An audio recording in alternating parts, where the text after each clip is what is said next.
Hello दोस्तों, कैसे हैं आप लोग। दोस्तों, आपके अपने यूट्यूब चैनल ऑफिशियल 101 आईटीआई पर स्वागत है।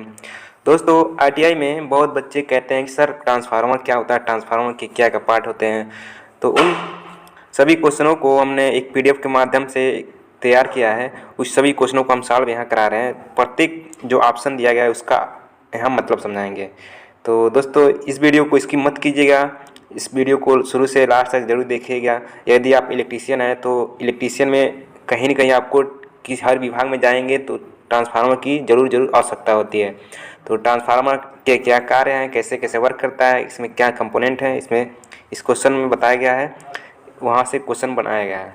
तो चलिए दोस्तों, स्टार्ट करते हैं। क्वेश्चन नंबर 158 से दिया है, उच्च आवृत्ति अनुप्रयोग के लिए किस प्रकार के ट्रांसफार्मर का उपयोग किया जाता है। ऑप्शन ए है ring core transformer, option B है ferrite core transformer, option C है silicon steel core transformer, option D है ग्रे ओरिएंटेड कोर ट्रांसफार्मर। तो क्वेश्चन नंबर आपका 218 का आंसर हो जाएगा आपका B, ferrite core transformer. Ferrite core transformer का बेसिकली क्या कहाँ यूज होता है दोस्तों, बेसिकली यूज होता है इलेक्ट्रॉनिक सर्किट में।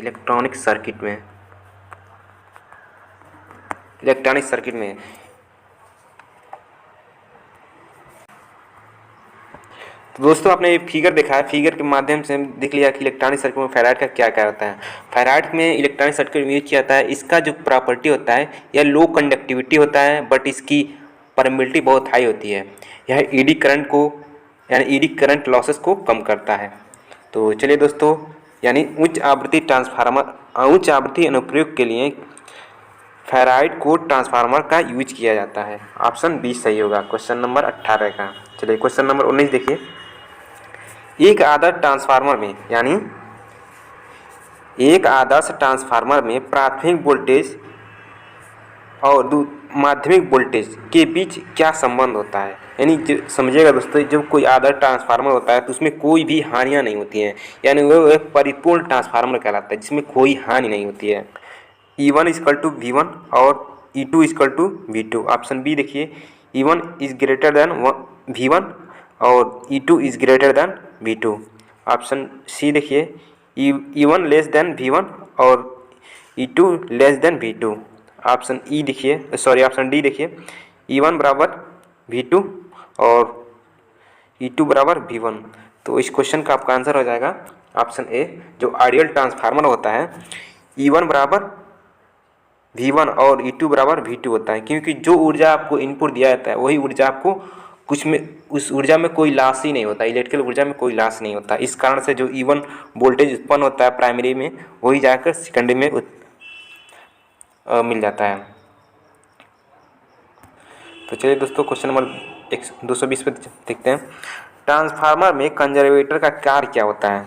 ऑप्शन ए है नमी के प्रवेश को रोकता है, ऑप्शन बी है वायुमंडल में ऊष्मा को स्थानांतरित करता है, ऑप्शन सी है आंतरिक दबाव छोड़ने की अनुमति देता है, ऑप्शन डी है लोड भिन्नता के कारण तेल स्तर के विस्तार को अनुमति देता है।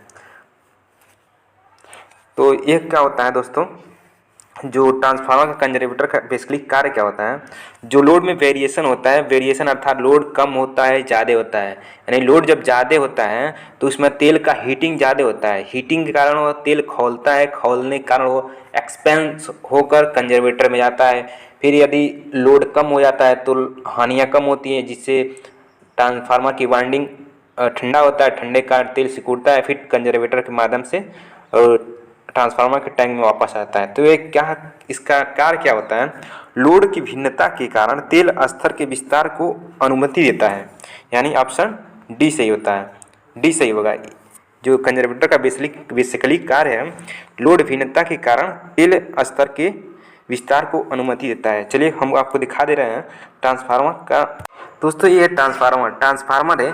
ट्रांसफार्मर में जो इसका कंजर्वेटर है, देखिएगा यहाँ कंजर्वेटर, ये होता है कंजर्वेटर। शॉर्ट सर्किट टेस्ट द्वारा ट्रांसफार्मर की किस हानि को निर्धारण किया जाता है।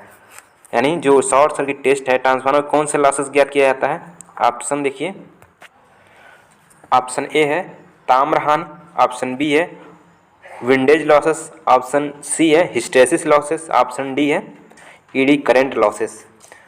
तो जो ट्रांसफार्मर का शॉर्ट सर्किट टेस्ट होता है दोस्तों, उससे क्या होता है, कॉपर लॉसेस ज्ञात किया जाता है। तो इस क्वेश्चन का आपका आंसर हो जाएगा ये कॉपर लॉसेस। दोस्तों हम आपको फिगर के माध्यम से दिखा दे रहे हैं, दोस्तों हम फिगर के माध्यम से आपको दिखा दे रहे हैं कि कॉपर लॉसेस की सर्किट डायग्राम कैसा होता है।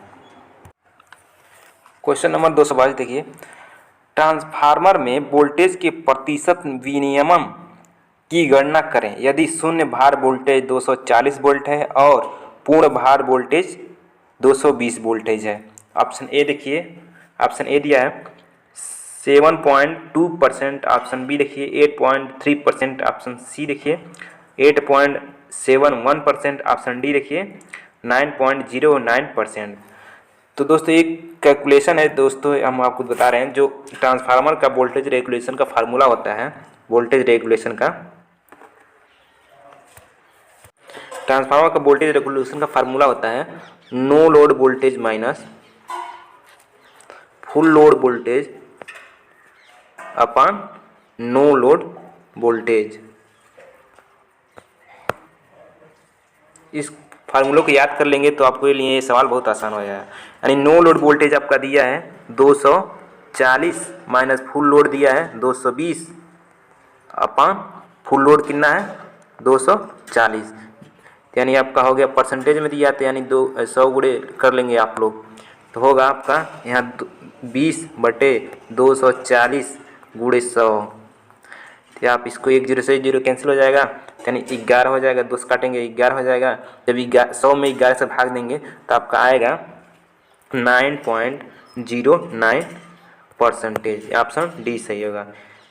तो जो ट्रांसफार्मर का वोल्टेज रेगुलेशन होता है इस क्वेश्चन के अनुसार 9.09% होगा। क्वेश्चन नंबर 23 देखिए, ट्रांसफार्मर में टुकड़े टुकड़े में कोर का उपयोग करने का क्या उद्देश्य होता है। ऑप्शन ए है ताम्र हानि को कम करने के लिए, ऑप्शन बी है हिस्टेरिसिस हानि को कम करने के लिए, ऑप्शन सी है यांत्रिक क्षति को कम करने के लिए, ऑप्शन डी है भंवर धारा हानि को। देखिए ये जो है कोर ट्रांसफार्मर का कोर होता है, ये वाला जितने भी भाग हैं पटलित किए, जिसको लेमिनेटेड स्टील कहते हैं, ये पटलित किए जाते हैं। ये इसका कारण क्या होता है, ये जो hysteresis loss ED current losses को कम करने के लिए जो पतली पट्टियाँ लगाई जाती हैं, यही कारण होता है दोस्तों। तो इस क्वेश्चन का आपका आंसर हो जाएगा आपका D, reduce ED current losses, यानी भंवर धारा हानि को कम करने के लिए ट्रांसफार्मर के कोर जो है लेमिनेटेड किए जाते हैं, यानी पतली पट्टियाँ लगाई जाती हैं कोर को।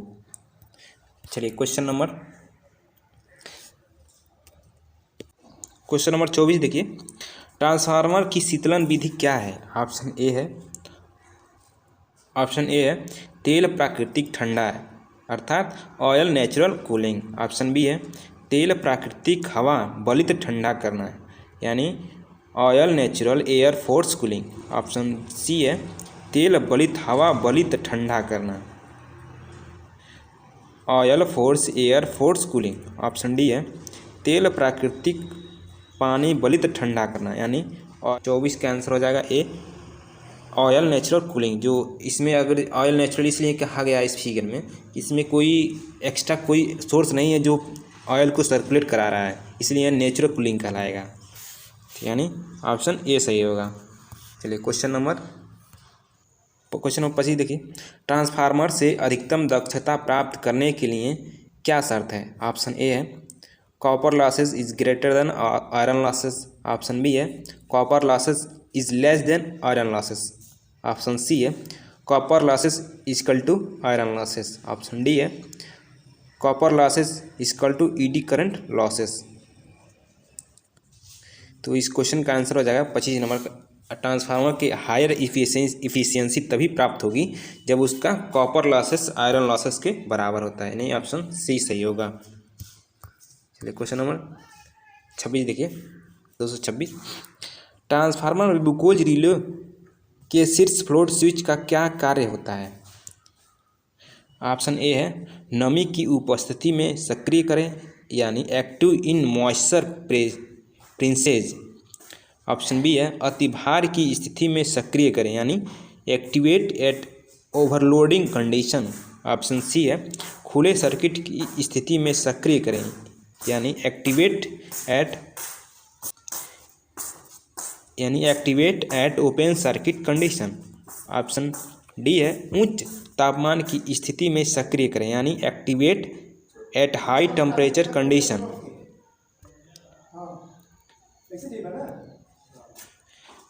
तो क्वेश्चन नंबर 226 का आपका आंसर हो जाएगा B, activate at overloading condition, यानी अतिभार।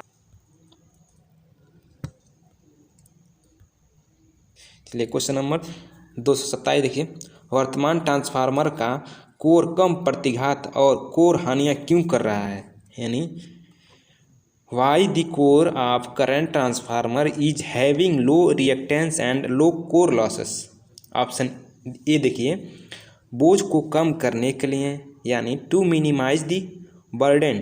ऑप्शन बी देखिए निरंतर आउटपुट बनाए रखने के लिए, यानी टू मेंटेन कांस्टेंट आउटपुट।